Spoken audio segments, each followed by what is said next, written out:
Okay, these are Bachmann F9's pancake motors that I did an extensive restoration and rebuild on them. And here we see where I've wired them together. Right here with a little 2-pin connector. We're going to check the performance. We're going to take a look at them. So the Bachmann F9s, the cool thing about these F9s, as I said before, was they've got the cool truck detail.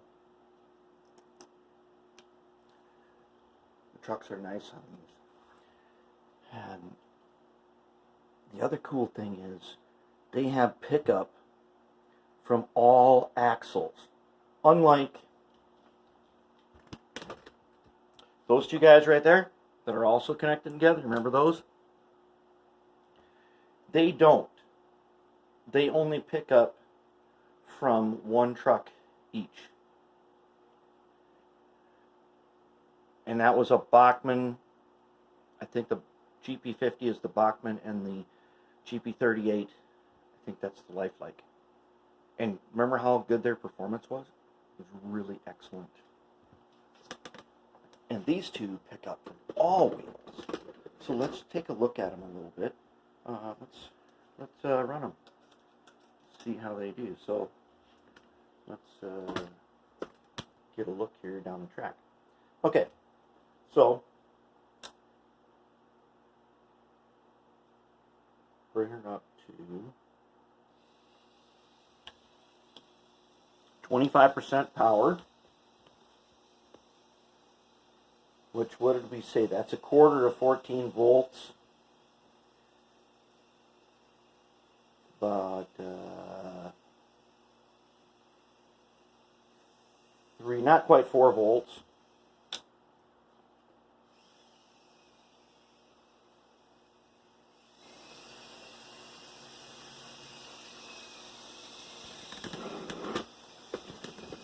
That ain't bad. Going into the 15.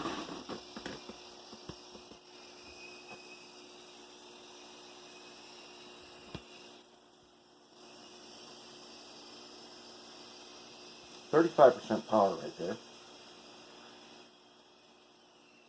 Not bad. Decent yard speed.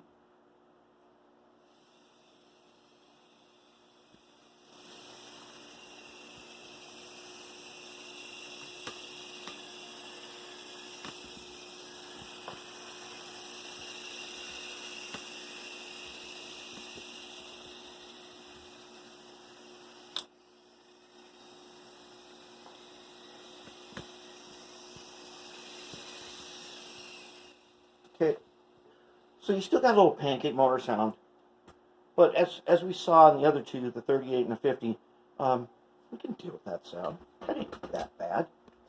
It ain't terrible. Let's take a look at what I actually did here with some wiring. Alright. So first, I put down in the trucks. No, I did not on this. Okay, so these trucks came with all-wheel pickup. They have wipers on the back side, and one axle has rubber tires. But it still has a wiper for it. And even with the rubber tires, the flanges will still pick up a little power. As always, I made a PC board. I glued it in here with goop. So if I wanted to rip this all apart, not a problem. Okay, then I took the 2-pin connector. I made a little hole here at the end. Connected it to the PC board. What you have to do is since they're both, the cabs will be facing out, so they'll be back to back. And what I had to do, normally, like on the other one, what I did was I made the red and black wires match, and then I switched them when I soldered them. Now in this case, I put a 2-pin connector here so I can disconnect this one. I can disconnect it. It goes down to the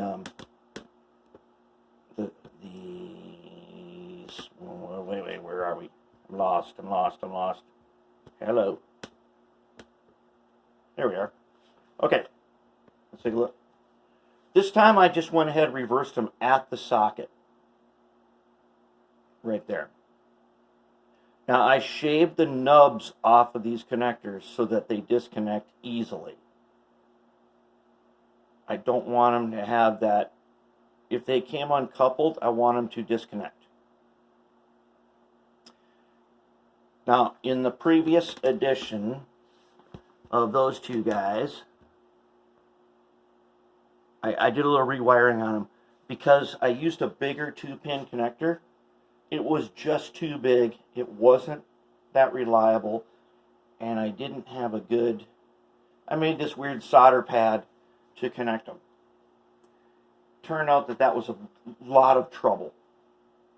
Took it out, put in these smaller 2-pin connectors, and I did this. And that works great. But so here, what happens is the red wire comes in from this side, and since they're back to back, they need to cross over so that on a, what we want is this side to have the same power and the other side to have the same power. Okay, so in this one, as you can see, the red is always right.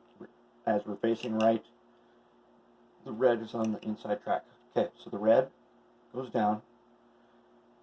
Here it switches over because when you're facing the other way, since the red and black are on the other side, I need them to be the same. If they're reversed, it's a short. And it's not, if you do it wrong, you're going to know right away because it'll just short. But otherwise, this has turned out to be an excellent combination on these old Bachmann F9s. And so now here's the thing. Let's take a zoom in here. See where the couplers are? That is a long space between F units, which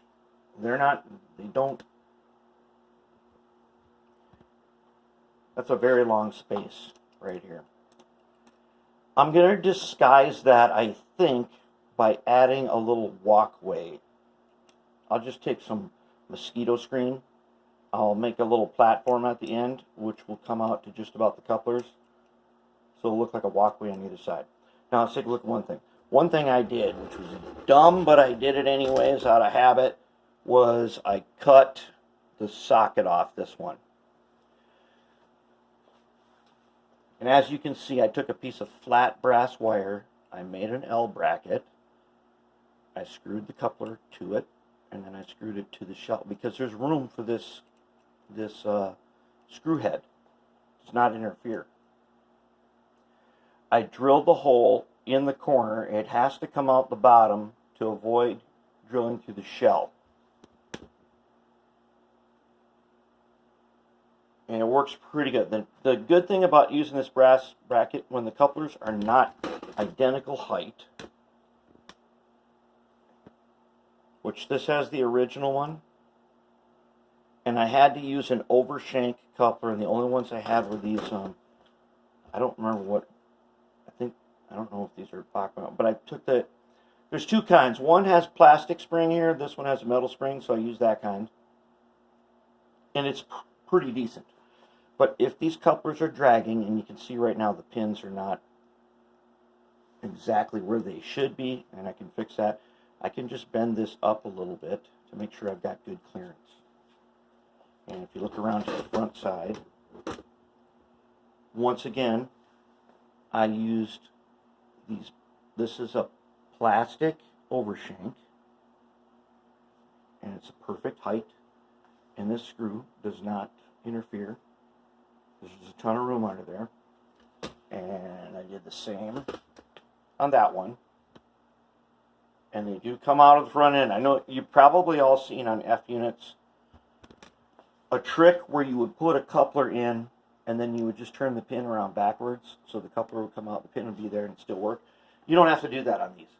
Plus, it doesn't matter because of the open pilots that the shells have, I'm going to go ahead, I'm going to fabricate those big snow plows like the Athearn one that I did. You remember, let's put him somewhere. Okay, do you remember this guy? Let's see if we can get him where we can see. Dang it, let's just go like this, okay. Now, let's take a look at this. Let's take a look at this guy's front end. This is an Athearn Blue Box F7. And it had a broken pilot.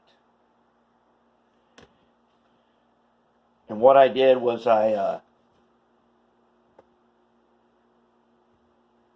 come on, give me a good focus there.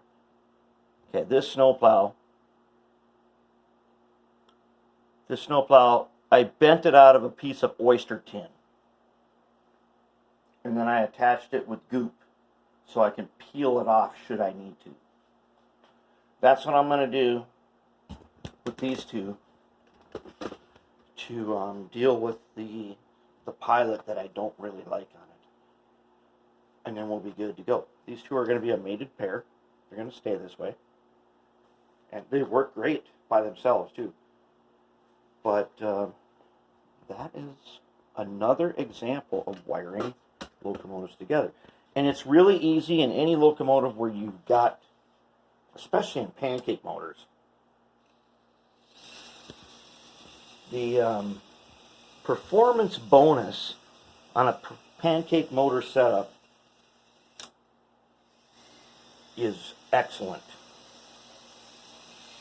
You get a big bonus in performance.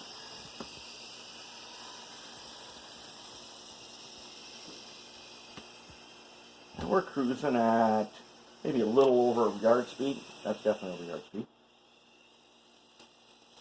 But I've got slow control.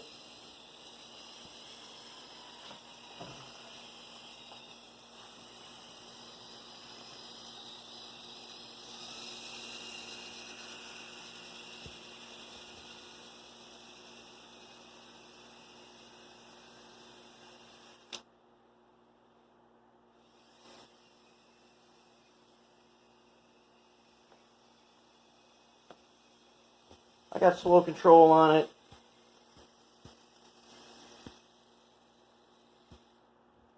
Very nice. You know what? Doing these, they're just fun. That's what's cool about doing these. They're just plain fun. So, I mean, you see these, you can get these F9s at Train Show for like $5. Nobody wants them.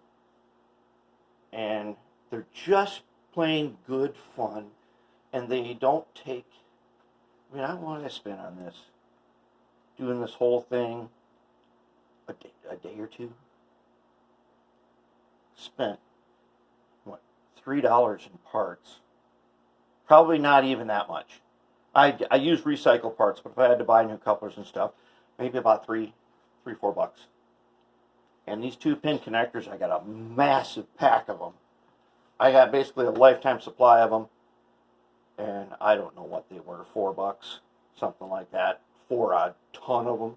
This is probably 5 cents, if even that, of connectors and wire. So I call that really good to go. And pretty soon, I'm going to roll up the shells. You'll get to see them, the hydro-dipped shells, and they look sweet now, so it's coming quick. As soon as I put the lights in them, we're going to be ready to roll.